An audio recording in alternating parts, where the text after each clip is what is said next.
It started as a fun night out with friends. Music, laughter, then silence. When her roommate came home the next morning, she called 911, but what was heard in the background still haunts investigators today. This is the story of Faith Hedgepeth and the 911 call that left more questions than answers. Welcome to Last Words Lounge, where every whisper tells a true story.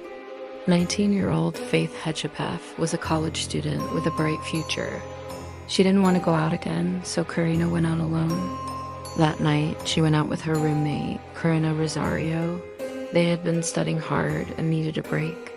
The two went to a local bar, hung out, and then returned home around 3 a.m. September 6, 2012, Chapel Hill, North Carolina. Hours later, Karina left the apartment again, but Faith stayed behind. Faith was lying on the floor in a pool of blood. She was unconscious. At 11 a.m., Karina returned home.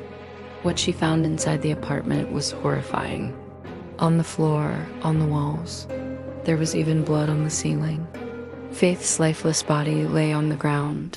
Drawers were pulled out. Clothes were strewn everywhere.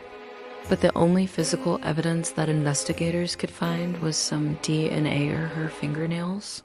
She had been beaten savagely, possibly with a blunt object. Why? And why did her killer whisper that night? He had once been friends with Karina. His DNA matched the evidence at the scene. She was naked except for her shoes, one of which was on the wrong foot. Because even in her last moments, her story spoke through a phone call and a whisper that still hasn't been explained.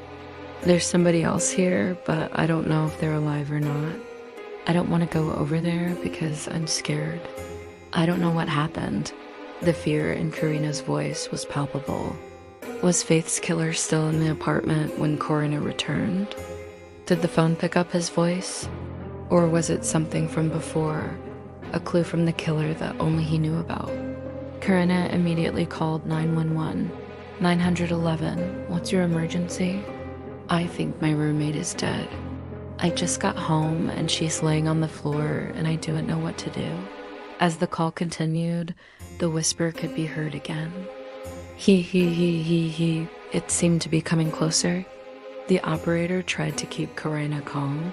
For 10 years, her family carried the burden of unanswered questions. Now they know what happened to her, who killed her. But the whispering grew louder. Are you okay? Just stay on the phone with me. I don't want to talk about it. I don't want to talk about it. In the background, an inhuman whisper could be heard. Who's there? Though it sounded like it came from the phone, the operator wasn't sure. Just stay on the line with me, okay? Do you hear someone else in the apartment? Yeah, I heard someone whisper. The operator calmly walked Karina through the steps. Okay, I need you to take a deep breath. I am gonna ask you some questions to make sure I send the right resources to this call. How old are you? I'm 19. Okay, what is your name? It's Karina.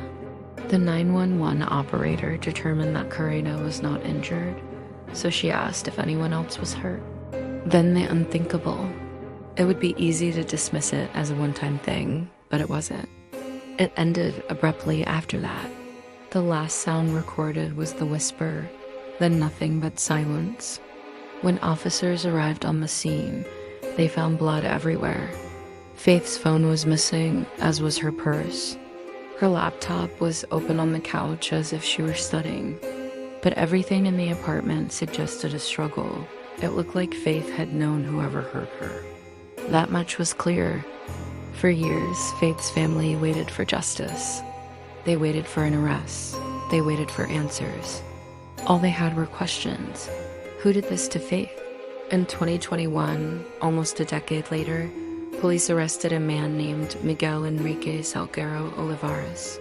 But even with the arrest, questions still remain. Like what really happened that night? They may never get all the answers, but they have closure now. Faith's story has ended. And though it doesn't bring her back, they hope it helps her soul find peace. This has been Last Words Lounge. Subscribe for more softly told true stories, real, haunting, and never forgotten.